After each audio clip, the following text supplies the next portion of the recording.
এই কোরআনের আয়াত তেলাওয়াত করলে একজন মানুষের দায়িত্ব কটা? দুটো। এক, চুপ থাকবে, আর দুই, বলেন, মনোযোগ সহকারে শুনবে, তাই না? আমরা যে কোরআনের আয়াত এখানে পড়ছি আর আশপাশে চিৎকার চেঁচামেচি শুনেন, কথা কি বোঝাতে পারছি?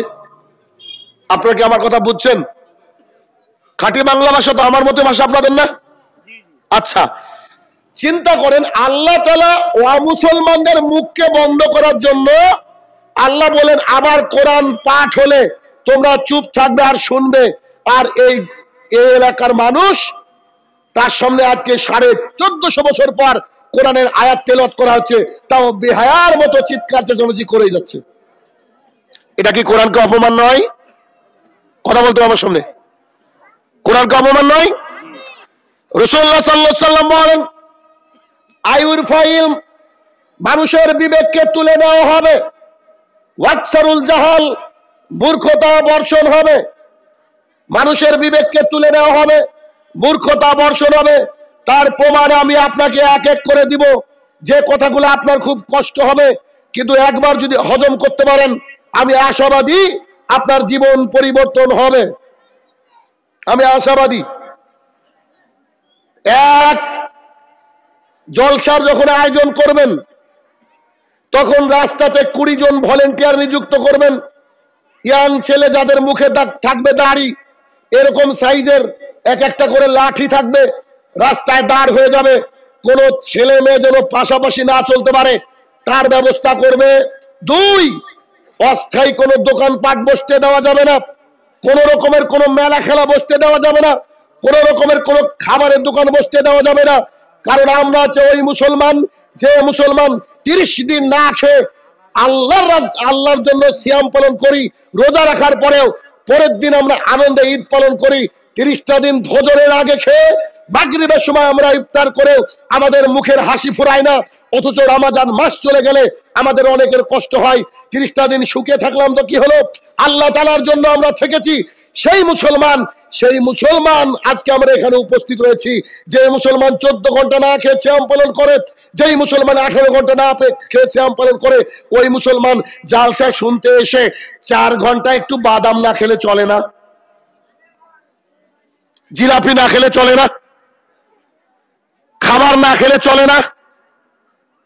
বেলা 10টায় গাড়িতে চড়েছি, পার্সোনাল গাড়ি, এখানে নেমেছি প্রায় 9টায়, কোনো কিচ্ছু খাইনি, ওখানে খেয়েছি আর এসে আপনার এখানে ভাত খেলাম। কেন? মুসলমান অত খাওয়া পাগল হবে কেন?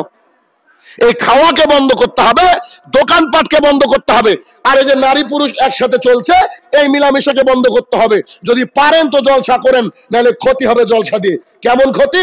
সূরা 5 নম্বর সূরা মায়দা আয়াত নম্বর 2, আল্লাহ সুবহানাহু ওয়া তাআলা বলছেন, যখন তোমাদের মধ্যে কোনো ভালো কাজ হয় তাতে তোমরা প্রতিযোগিতা করো, আর খারাপ কাজের সাথে তোমরা সহযোগিতা করো না। কথার কথা, এইখানে আজকে জলসা হয়েছে, আমাকে ডেকেছেন আপনারা, তাই তো? আরো বক্তাকে ডেকেছেন। এই লোকগুলা কি কালকে এখানে থাকবে নাকি? 1000 করে টাকা দিলেও তো থাকবে না। কেন? আজকে ওনারা দিন জানতে এসেছেন। আজকে আমরা সবাই সহযোগিতা করে এই জালসাটাকে করছি। এখন এই জালসায় কি হচ্ছে দেখেন, একটা ইয়াং ছেলে আর একটা ইয়াং মেয়ে, ওদিকে ধরেন অবস্থা খারাপ, প্রেমের পর্ব শেষ করছে। এরকম যদি 10-12 জন প্রেম করে, তাহলে ওরা যে পাপ করছে ওই পাপকে আমাদের হবে কি হবে না? কথা কি বোঝাতে পারছি আমি? তাহলে আমরা কেন কষ্ট করে অত দূর থেকে এসে নেকি নিতে এসে পাপ করব? আজকে মুসলমান গোটা বিশ্বে মার খাচ্ছে, কেন বলেন তো? কারণ মুসলমানিত্ব আমরা হারিয়ে ফেলেছি। রাসূলুল্লাহ সাল্লাল্লাহু আলাইহি ওয়াসাল্লাম বলেন, আইউর ফাইল, মানুষের বিবেক তুলে নেওয়া হবে, ওয়াকসারুল জাহাল, মূর্খতা বর্ষণ হবে। আপনি আমাকে চিনেন না তাই। আমি শাহিনুর রহমান কোথাও গেলে হাজার হাজার লোক বসে থাকে, 40, 50, 100 কিলোমিটার দূর থেকে আমার খুতবা শুনতে আসে। সালাফি কনফারেন্সে কয় লক্ষ লোক হয়, একবার বাংলাদেশের লোককে জিজ্ঞাসা করবেন। ওই যে চাঁপাইনবাবগঞ্জের বক্তা খেয়েছে, ওনাকে বলবেন যে সালাফি কনফারেন্সে কত লোক থাকে। ওখানকার মেন বক্তা থেকে শাহিনুর রহমান। আগামীকালকে মুর্শিদাবাদের সবচেয়ে বড় প্রোগ্রাম, ওখানে মাদানি থেকে শুরু করে সবাই আছে, সেখানে আমি প্রধান বক্তা আছি। কেন বলেন? ওখানে 40 থেকে 50 হাজার লোক হবে, একটা মানুষ কথা বলবে না। আমি যখন বক্তৃতা করি আমি আশ্চর্য হয়ে গেলাম যে আমি আসার পরেও মানুষের এরকম। কেন বলেন তো? ইনারা বুঝেননি এখনো। কারণ আমি এমনি যতটুকু সময় আপনি আমার অপচয় করবেন, আপনাকে বকাঝকা করব, অতটা সময় লস। কারণ আমি যদি সারা রাত একটা টপিকের উপরে কথা বলি, সারা রাত হাদিস বলে যাব, একটা ঘাটতি হবে না আমার। তবে দুঃখিত, আমি এক লাইন গজলও জানি না, আমার মধ্যে কোনো সুর নাই। আমি শুধু বলবো আবু হুরায়রা বলেছেন, আমি শুধু বলবো আয়েশা বলেছেন, আমি বলবেন উমর রাদিয়াল্লাহু আনহু বলেছেন। সারা রাত যদি বলে যাই একটা টপিকে, আপনার বক্তৃতা শেষ হবে না। অতএব আমরা যার কথা আজকে বলবো সেই ব্যক্তিত্বের নাম হচ্ছে মুহাম্মদুর রাসূলুল্লাহ সাল্লাল্লাহু আলাইহি সাল্লাম। মুহাম্মদুর রাসূলুল্লাহ সাল্লাল্লাহু আলাইহি সাল্লামের মুখের দাম কত জানেন? আপনাকে একটু দেখাই আমি, দেখেন। কারণ আমার কষ্ট হয় যদি সাইডে আলোচনা হয়, আমার কষ্ট হয় সাইডে যদি চিৎকার চেঁচামেচি হয়। কি কারণে কষ্ট হয়? আমি যে কথাটা বলবো সে কথাটা কার মুখ থেকে বেরিয়েছে বলেন? মুহাম্মদুর রাসূলুল্লাহ সাল্লাল্লাহু আলাইহি সাল্লামের মুখ থেকে বেরিয়েছে। তিনার মুখটা কি আসেন একটু আমরা জানি, এক ঝলক। জাবের রাদিয়াল্লাহু তাআলা আনহু বলেন, খন্দকের যুদ্ধের জন্য পরীক্ষা খননের কাজ চলছে। খন্দকের যুদ্ধের জন্য পরীক্ষা খননের কাজ চলছে। তো জাবের রাদিয়াল্লাহু তাআলা আনহু বলছেন, আমি রাসূলুল্লাহ সাল্লাল্লাহু আলাইহি সাল্লামকে দেখলাম তিনার পেটে একটা পাথর বাঁধা, অর্থাৎ তিনি খাননি, হয়তো 5 দিন 7 দিন খাবার পাননি। তো তিনি দেখে কষ্ট পেলেন, কেন? সাহাবী। জাবের রাদিয়াল্লাহু তাআলা আনহু বলেন, আমি টুক করে বাড়ি চলে গেলাম। বাড়ি যাওয়ার পরে আমি আমার স্ত্রীকে বললাম, হাগো বাড়িতে কি আছে, কোনো খাবার আছে কি? তো কেন? আমি দেখলাম রাসূলুল্লাহ সাল্লাল্লাহু আলাইহি সাল্লাম অভুক্ত, তিনার পেটে পাথর বাঁধা, আমার বাড়িতে কোনো খাবার আছে নাকি? জাবের রাদিয়াল্লাহু তাআলা আনহুর স্ত্রী বললেন, শোনো, 1 থেকে 1.5 সের আটা আছে। সের বুঝেন কি? আগেকার মানুষ সের বলতো, এখন কেজি, কিলো। 1 থেকে 1.5 সের আটা আছে। আর ওই যে ছাগলের বাচ্চাটা ঘুরে বেড়াচ্ছে, তুমি যদি নেমন্তন্ন করতে চাও, ছাগলের বাচ্চাটা জবাই করে দাও, 1 সের আটা। শোনো জাবের, তোমাকে বলি, তার স্ত্রী বলছে, তুমি যদি নেমন্তন্ন করবা, রাসূলুল্লাহ সাল্লাল্লাহু আলাইহি সাল্লামকে কানে কানে গিয়ে বলবা। কেন? 1 সের আটা রুটি তো একজনেই খাবে। কি বলেন আপনারা? 1 সের আটা রুটি কতটুকু হয়? আগকার মানুষ মানে বুঝতে পারছেন? আচ্ছা, জাবের রাদিয়াল্লাহু তাআলা আনহু বিসমিল্লাহি আল্লাহু আকবার বলে কি করলেন? জবাই করে দিলেন ছাগল। ছাগলটাকে জবাই করে দিয়ে তিনি চলে গেলেন। রাসূলুল্লাহ সাল্লাল্লাহু আলাইহি সাল্লাম খন্দকের পাশে দাঁড়িয়ে আছেন। তাকে ডেকে, মানে মুহাম্মদ সাল্লাল্লাহু আলাইহি সাল্লামকে ডেকে জাবের রাদিয়াল্লাহু তাআলা আনহু বলছেন, আল্লাহ রাসূল, আমার বাড়িতে আপনার নেমন্তন্ন থাকলো। বলেন তো বাড়িতে খাবার কজনের আছে? 1 থেকে 2 জনের হাইস্ট, তার উপরে হবে না। রাসূল সাল্লাল্লাহু আলাইহি সাল্লামকে বলছে, আপনার একার নেমন্তন্ন থাকলো, একা, কেউ জানে না জানে, চলেন আপনি আমার বাড়িতে গিয়ে একটু খাবেন, আমার কষ্ট লেগেছে, আপনার পেটে পাথর বাঁধা। রাসূলুল্লাহ সাল্লাল্লাহু আলাইহি সাল্লাম বলছেন, ও সাহাবীরা, জি আল্লাহ রাসূল, জাবের নেমন্তন্ন করেছে, চলো। 1 থেকে 1.5 হাজার সাহাবী ছিল আর কি। খাবার কজনের বলেন? হাইস্ট 2 জনের। আচ্ছা, রাসূলুল্লাহ সাল্লাল্লাহু আলাইহি সাল্লাম যখন সবাইকে নেমন্তন্ন করে দিলেন, জাবেরের যে কন্ডিশন বাড়িতে, এটা কি রাসূল জানতেন না? তিনি সব বাড়ির খোঁজ নেন, তিনি জানতেন। রাসূল সাল্লাল্লাহু আলাইহি সাল্লাম মিসকি হেসে জাবেরকে বললেন, জাবের, জি আল্লাহ রাসূল, তুমি তোমার স্ত্রীকে বলো গোশত যেন আখার উপরেই থাকে, চুলার উপরেই থাকে, না নামায়। আর তোমার স্ত্রীকে বলো আর 2-4টে মেয়েকে ডাকতে, যাতে করে রুটি করতে পারে। আমরা অনেক সাহাবী, তো এত সাহাবীর রুটি তোমার স্ত্রী একা করতে পারবে না। জাবেরের তো মাথা খারাপ, আছে হচ্ছে 1 সের আটা, রুটি করতে 5 মিনিট সময় লাগবে না, আর বলছে আরো লোক, মেয়ে লোককে ডাকো। এরা বলে কি? তো তিনি কোনো কথা না বলে তিনার স্ত্রীকে বলছেন যে আরো কয়েকজন মহিলাকে ডাকো। কিন্তু রাসূল সাল্লাল্লাহু আলাইহি ওয়াসাল্লাম তো কন্ডিশন বুঝেন। তিনি বাড়িতে গিয়ে বলছে, কই আটা কই, নিয়ে আসো তো। আটাটা নিয়ে আসলেন, তিনি মুখের মধ্যে থেকে একটু লালা থুতু দিয়ে দিলেন আটার মধ্যে, আর গোশতের মধ্যে একটু মুখের লালা মিশিয়ে দিলেন। জাবের রাদিয়াল্লাহু তাআলা আনহু কথা বলছে, এবার শুনেন। জাবের রাদিয়াল্লাহু তাআলা আনহু বলছেন, সাহাবায়ে কেরাম সার দিয়ে বসে গেল, আমি জাবের রুটি দিতে থাকলাম, আর গোশত আখাতে চলছে। আল্লাহ রাসূল নামাতে নিষেধ করেছেন, আখা থেকে তুলে, চুলা থেকে তুলে গোশত দিতে লাগলাম। দিতে দিতে দিতে দিতে সব সাহাবীরা পেট পুরে খেয়ে নিল। রাসূল সাল্লাল্লাহু আলাইহি ওয়াসাল্লাম খাচ্ছেন আর মিসকে হাসছেন, হেসে বলছেন জাবের, জি আল্লাহ রাসূল বলেন। বলছি তুমি কি ঘাবড়িয়ে গিয়েছিলা? জি আল্লাহ রাসূল, এক সের আটার রুটি একজন থেকে দুজনের হবে, আপনি বলেন কি? নিশ্চিত আমি ঘাবড়ে গিয়েছিলাম। রাসূল সাল্লাল্লাহু আলাইহি ওয়াসাল্লাম বলছে জাবের তুমি একটু গিয়ে দেখে তো তোমার কি রুটি কমেছে? জি আল্লাহ রাসূল, রুটি তো যা তাই আছে, তোমার কি গোশত কমেছে? না আল্লাহ রাসূল, যা তাই আছে। ওকে, আসসালামু আলাইকুম। কথা বুঝেননি? যে মুহাম্মদুর রাসূলুল্লাহ সাল্লাল্লাহু আলাইহি সাল্লামের মুখের একটু থুতু এক সের আটাকে হাজার হাজার মানুষের খাদ্য তৈরি করে দেয়, একটু ছাগলের গোশতকে হাজার হাজার মানুষের খাদ্যে পরিণত করে দেয়। সেই মুহাম্মদুর রাসূলুল্লাহ সাল্লাল্লাহু আলাইহি সাল্লামের মুখ নিঃসৃত বাণী, তার মুখ থেকে সেই বাণীটাকে আমি হুবহু নকল করে বলছি, আর আপনি কথা বলবেন বাপের জমিদারি নাকি? আল্লাহ রাসূলকে অপমান করলে আমাদের কলিজায় আঘাত লাগে। আনাস রাদিয়াল্লাহু তাআলা আনহু বলেন, রাসূলুল্লাহ সাল্লাল্লাহু আলাইহি ওয়াসাল্লামের ইন্তেকালের পর আমরা মসজিদুল নববীতে যখন বসে থাকতাম, কেউ যদি বলতো ক্বালা রাসূলুল্লাহি সাল্লাল্লাহু আলাইহি ওয়াসাল্লাম, আল্লাহ রাসূল সাল্লাল্লাহু আলাইহি ওয়াসাল্লাম বলেছেন, এই কথা বলার সাথে সাথে আমরা সবাই চুপ হয়ে যেতাম। কেন?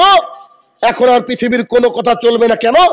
আল্লাহ তাআলা যাকে শ্রেষ্ঠত্বের মর্যাদা বানিয়েছেন, শিরোপা দিয়েছেন, সেই মুহাম্মদুর রাসূলুল্লাহ সাল্লাল্লাহু আলাইহি ওয়াসাল্লাম যখন কথা বলে, তখন পৃথিবীর আর কোনো কথা চলবে না।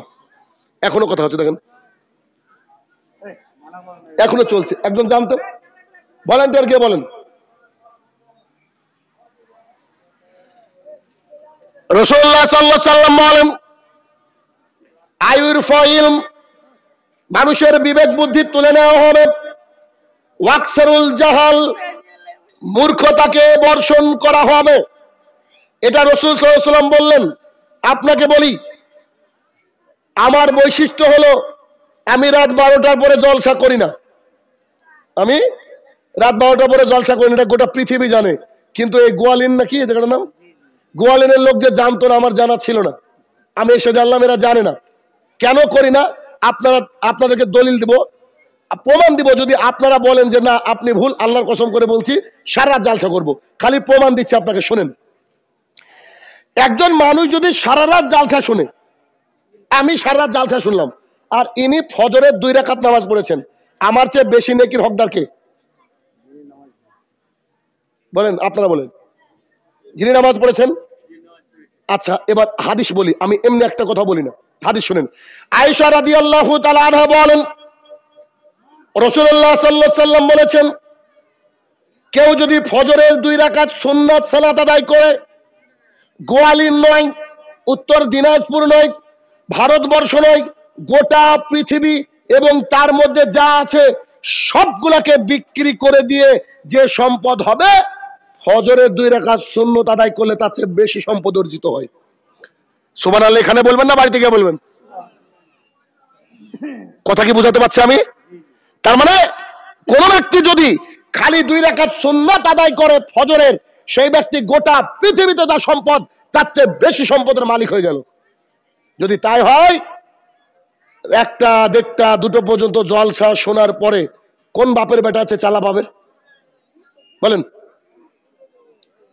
কথা বুঝতে হবে। কিন্তু 12টায় শেষ হয়ে গেলে কি, একটা মানুষ হাত মুখ ধুয়ে যায় শুয়ে পড়বে, আর এত শীতের রাত, একটু লম্বা রাত, এখন মোটামুটি 5টা 10-15তে বোধহয় জামাত, উঠতে তার অসুবিধা হবে না। কিন্তু সারা রাত ধরে জলসা করে দেখা যাবে ও নাক ডেকে ঘুমাচ্ছে জোহর পর্যন্ত। ওই লোকটা ঘুমিয়ে থাকলে ওর যে মানে ও যে পাপ করলো, ওই পাপের ভাগীদার আমরা হব না? কথা কি বুঝছেন না আমার? ও তো আমাদের জন্যই বসে আছে, তাই না? এই জন্য আমি রাত 12টা পরে জালসা করি না। বলেন তো যুক্তি ঠিক আছে না ভুল? বলেন। হয়তো আপনাদের খারাপ লাগবে আমার কথা শুনে, আল্লাহর কসম করে বলছি আমি একটু ভিন্ন মানুষ, শুনেন, আলোচনা বুঝতে পারবেন আপনি। আল্লাহ রাসূল সাল্লাল্লাহু আলাইহি ওয়াসাল্লাম কি বললেন বলেন তো? আয়ুরফা ইলম, মানুষের বিবেক তুলে নেওয়া হবে, ওয়াকসারুল জাহাল, মূর্খতাকে বর্ষণ করা হবে।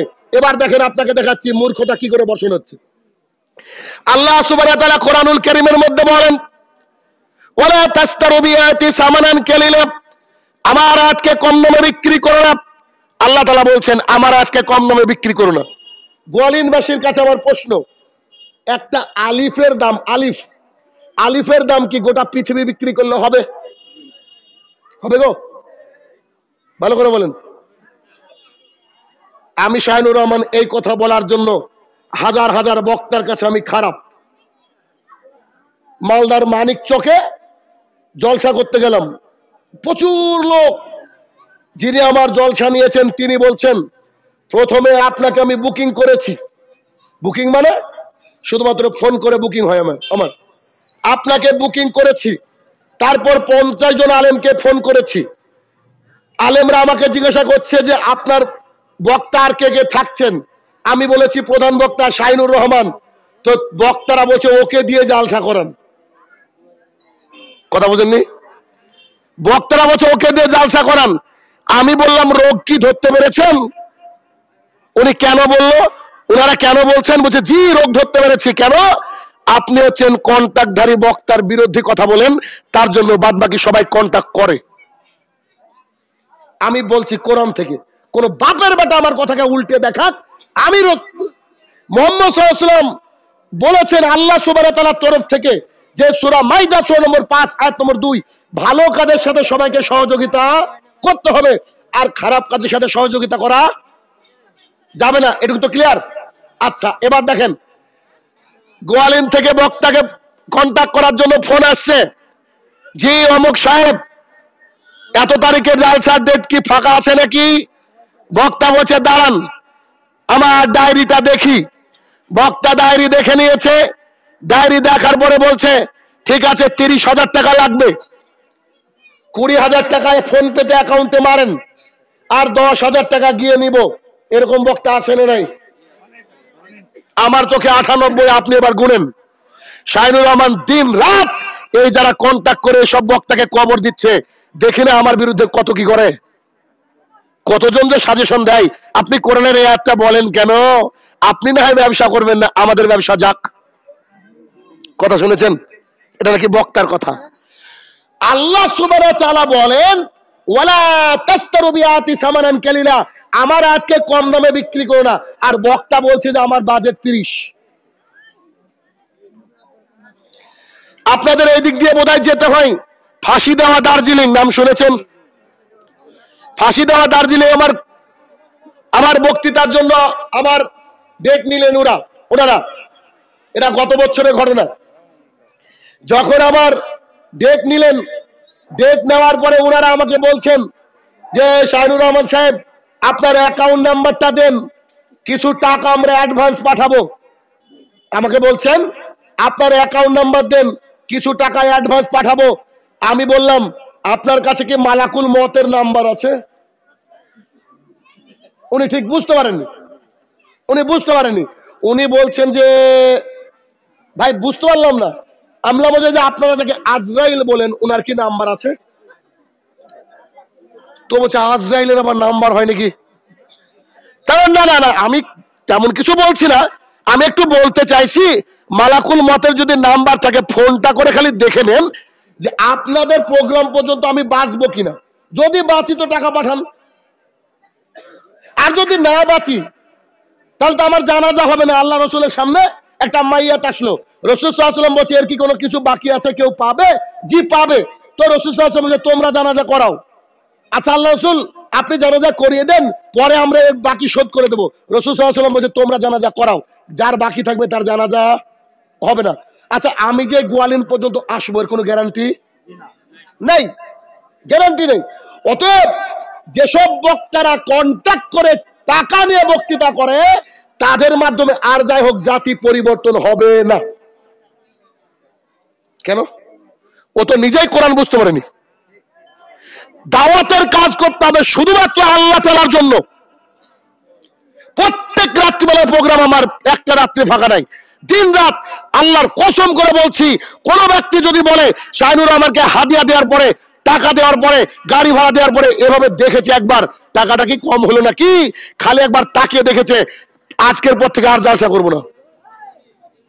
কেউ যদি এই কথা বলে, যে খালি যদি এই কথা বলে যে টাকাটা একবার খালি দেখেছে এই করে, ক টাকা গোনা বাদ দেন, খালি দেখেছে এই কথা বললে আমি বক্তৃতা করবো না। তবে বহু জায়গায় আমার বক্তৃতা সভাপতির বিরুদ্ধে যায়, বহু জায়গায় আমাকে ভাড়া দেয় না, মনে করে যে শালাকে সাইজ করেছি। এটা পাবলিকের কথা। সভাপতি রেখেছে জর্দাখোর, গুলখোর মাল, দাড়ি সাইজ করা মাল আছে না কিছু, মোদি দাড়ি রাখে, মোদি দাড়ি, ঠিক আছে, ওর বিরুদ্ধে বলেছি। এবার ওকে কমিটিকে বলছে যে একে 1 টাকাও দিবি না। বললাম যে চলেন তাহলে, ওকে সালাম আলাইকুম, চলে আসলাম। আমি বললাম যে তোর তাহাজ্জুদ নিব আল্লাহর কাছে। কথা বুঝেননি? আমার কথা হলো যে কোন বক্তা যদি বলে 500 টাকা নিব, তাকে ডাকা, কথা বলেন কেন, যাবে না। কিন্তু একজন বক্তাকে ডাকছেন, তাকে সম্মান করা আপনার দায়িত্ব, আপনার কর্তব্য। আব্দুর রাজ্জাক বিন ইউসুফ কি বলেন? 1990 সাল থেকে বক্তৃতা দিচ্ছি, কেউ যদি কোনো মায়ের বেটা প্রমাণ করতে পারে আমি পথ খরচ চেয়েছি, আর বক্তৃতা দেব না জাতির সামনে, বলে না? আব্দুর রাজ্জাক বিন ইউসুফকে মানুষ এমনি টাকা দেয় 60 থেকে 70 হাজার। এটা বাংলাদেশের প্রেক্ষাপট বলছে, কথা বুঝেন আমার। আপনি একটা বক্তা আনলেন কলকাতা থেকে, তাকে 1 কোটি টাকা দিতে পারেন, 1 কোটি নয়, এই গোয়ালিনের জমি তুলে পকেটে ঢুকে দেন না, তাও না, আপনার বিটির সাথে বিয়ে দেন, তাও জায়েজ। কিন্তু ও যদি বলে আমি 5 টাকা নিব, তাকে বলবেন আসসালামু আলাইকুম। কথা বুঝছেন? যদি বক্তা না পান, আপনি আমাকে বলবেন, আমি বক্তার ব্যবস্থা করে দেবো। আল্লাহর জমিনে দিনকে কি করে প্রতিষ্ঠা করতে হয় সে ব্যবস্থা করব, যে কোনো মূল্যে ইনশাল্লাহ। কারণ যারা হক কথা বলে, যারা দাওয়াতের কাজ করে আল্লাহর জমিনে, তাদের মুখের কথা মানুষ পরিবর্তন হবে যদি তার অন্তরটা ঠিক থাকে। আর ওর যদি এটা ব্যবসা হয়, এই ব্যবসায় আপনাকেও চটাবে না, কমিটিকেও চটাবে না, আর 1 বছর আসতে হবে যে, কি বলেন, কথা ঠিক না? এটাই হচ্ছে বর্তমান জামানার এক শ্রেণীর আলেমদের ব্যবসা। আমি দিন রাত বলছি, খালি আপনারা দোয়া করেন আল্লাহ যেন আমাকে কিয়ামত পর্যন্ত বাঁচিয়ে রাখে। কিয়ামত পর্যন্ত আমি আলেমদেরকে সাইজ করব। ও কোন আলেম? কন্টাক্টধারী, যিনারা এখানে বসে সুর শায়রি গে, নানান রকমের গজল গে জাতিকে কোনো কিছু না দিয়ে যায়, ওদের ওদের ওদের দ্বারা সমাজ পরিবর্তন হবে না। রাসূল সাল্লাল্লাহু আলাইহি ওয়াসাল্লাম বলছেন আয়ুর ফাইল, মানুষের বিবেক তুলে নেওয়া হবে, ওয়াকসারুল জাহাল, মূর্খতাকে বর্ষণ করা হবে। আমি শুনলাম একটা বক্তা, বর্তমানে আমাদের পশ্চিমবঙ্গের ভাইরাল বক্তা, আমি যখন বক্তৃতা স্টেজে উঠলাম, উঠে যখন এইভাবে বক্তৃতা করছি খুব গতিতে, আমার পাশে আমি ছিলাম প্রধান বক্তা, উনি ছিলেন দ্বিতীয় বক্তা যিনি কন্টাক্ট করেছেন। তো তিনি বলেছেন শাহিনুর রহমান যদি থাকে তাহলে ও প্রধান বক্তা হোক আর যে বক্তা হোক, ও তো 12টার পর জালসা করে না, আমার আগে ওকে তুলবেন। উনার আগে আমাকে তুলতে বলেছে, কেন? উনার পরে তুললে উনাকে আমি তো ধুবো সার দিয়ে, বুঝতে পারছেন? এবার আমি বক্তৃতা করতে করতে আসলে স্টেজে কে থাকে আমি দেখি না, তো পাশে উনি এসেছেন, আর এই মুহূর্তে কন্টাক্টের বক্তৃতার ওয়াজ চলছে আমার। উনি গোটা খান বক্তৃতা শুনেছেন, শোনার পরে আমি যখন নেমে গেলাম, তখন ওই জালসা কমিটি কি বলছে জানেন?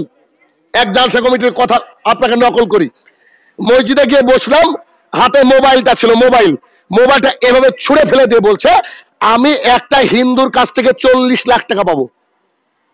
জালসা কমিটির যিনি হেড তিনি বলছেন, মসজিদের ভিতরের ঘটনা, মোবাইলটা ফেলে দিয়ে বলছে আমি একটা হিন্দুর কাছে 40 লাখ টাকা পাবো, আমি কোটিপতি মানুষ, আমার এত টাকা পড়ে আছে ব্যবসায়।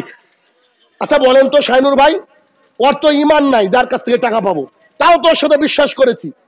আমি যদি বিশ্বাস না করতাম আমার তো হার্ট অ্যাটাক হতো। উনি বলছেন, আর এই শালার বক্তা কি করছে জানেন? ওনার ভাষা নকল করছি। এই শালার বক্তা কি বলছে জানেন?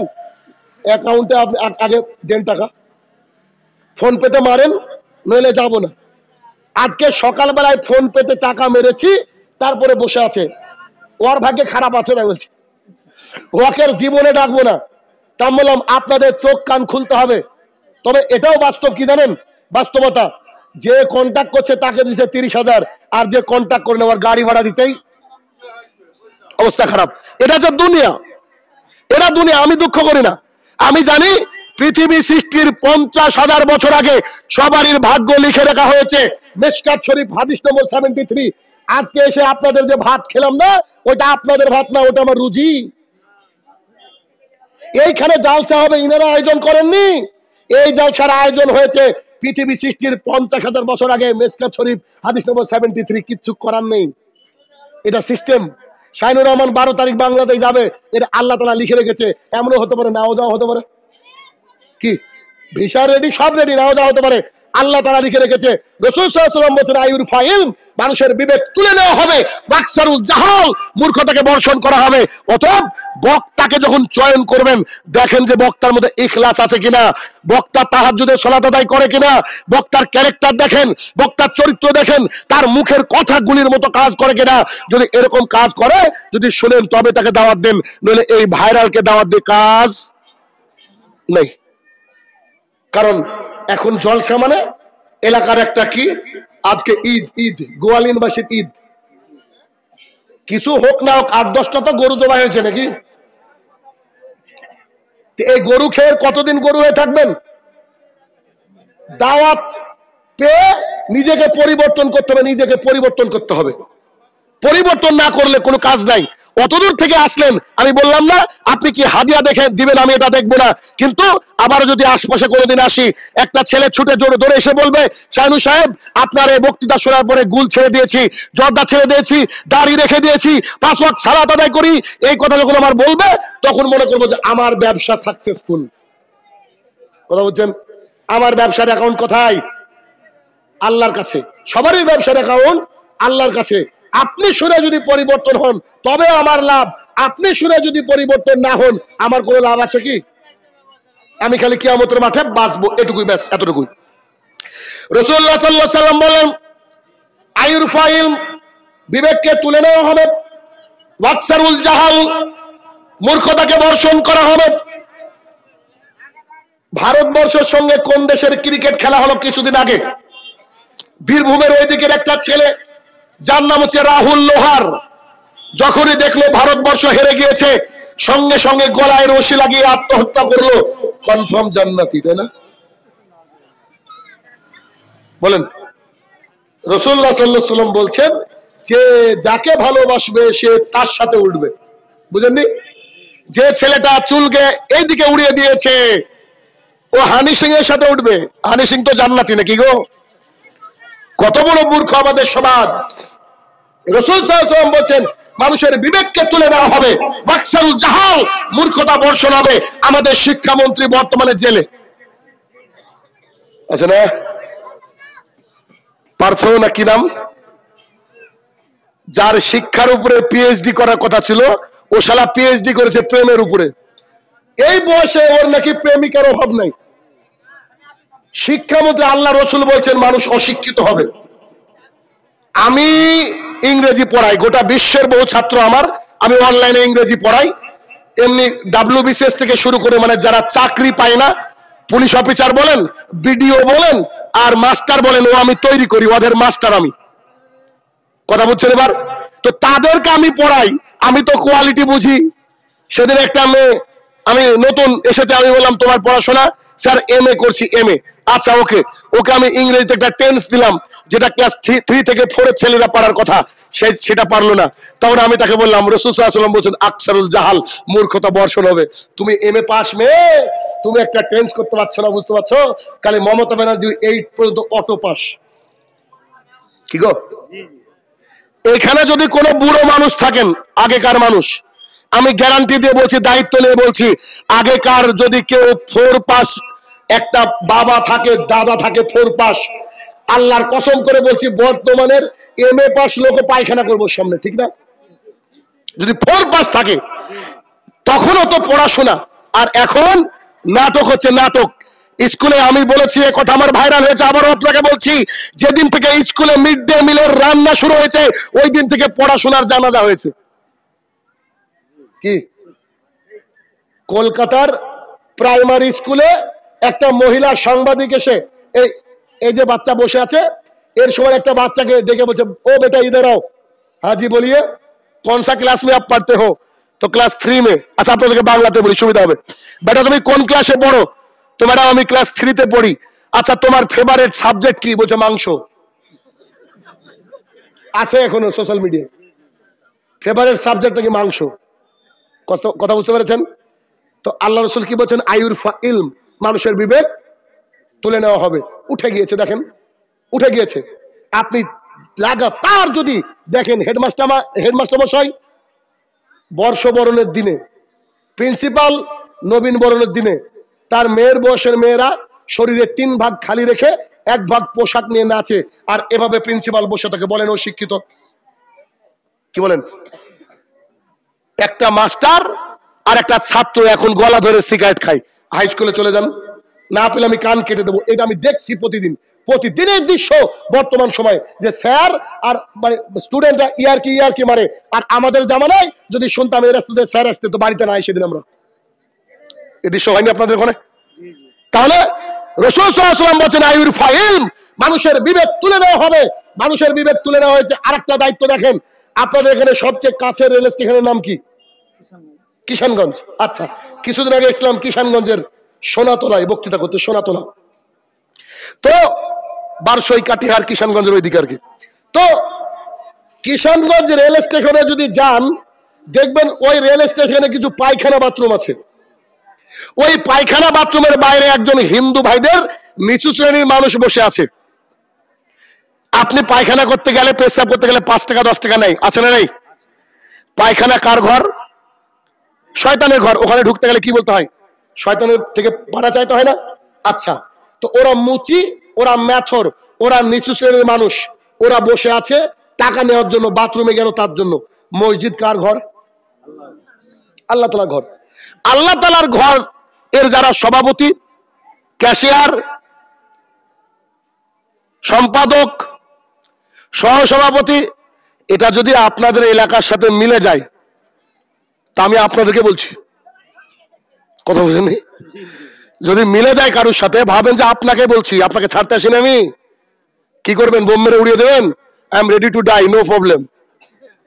কথা শুনে রাখেন, কত জায়গা থেকে কত কি ঘটলো, কিছু মনে করি না। ফুরফুরা দরবার শরীফের পাশে গিয়ে বলেছি, মাজারে এ করা শিরক। আই তোর বাপের বেটা থাকলে কথা বল না, আমি তোকে দলিল দিয়ে কবর দিয়ে দেবো ইনশাল্লাহ। এ দলিল আমার কাছে আছে। তো আল্লাহ তাআলার ঘর পাহারা দিবে নামাজি লোক। কি বলেন? আল্লাহ তাআলার ঘরের দায়িত্ব থাকবে কি? নামাজি লোক। তো নামাজি লোক যদি দায়িত্ব থাকে, তাহলে আমাদের বেশিরভাগ মসজিদে সভাপতি সুদখোর, ক্যাশিয়ারের বউ পর্দা করে না, সম্পাদক বন্ধন এর ঘর ভাড়া দিয়ে রেখেছে, আছে না নাই? এগুলো তো আছে প্রায় সব দাড়ি চাষা মাল। কি গো, এগুলো নাই? আছে তো? আচ্ছা, আপনাদেরকে বলি, আল্লাহ সুবহানাহু ওয়া তাআলার ঘর পাহারা দেবে ইমানদার লোক, তাই না? ইমানদার লোক পাহারা দিবে, অথচ একজন সুদখোরের হাতে দায়িত্ব দিয়ে দিয়েছেন আপনি মসজিদের, যার বউ পর্দা করে নেওয়া হচ্ছে, দায়ুস। আর এই দায়ুসের দায়িত্ব দিয়েছেন আপনার মসজিদের এতে। এবার ওই মসজিদে কি ইমাম সাহেব হক কথা বলতে পারবে? বলেন।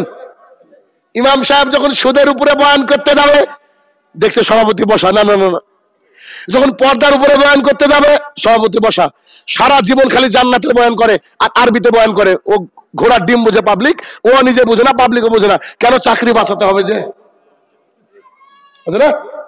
চাকরি বাঁচাতে হবে। তো এই আল্লাহ রাসূল সাল্লাল্লাহু আলাইহি ওয়াসাল্লাম বলেন আইউর ফাইল, মানুষের বিবেক তুলে নেওয়া হবে।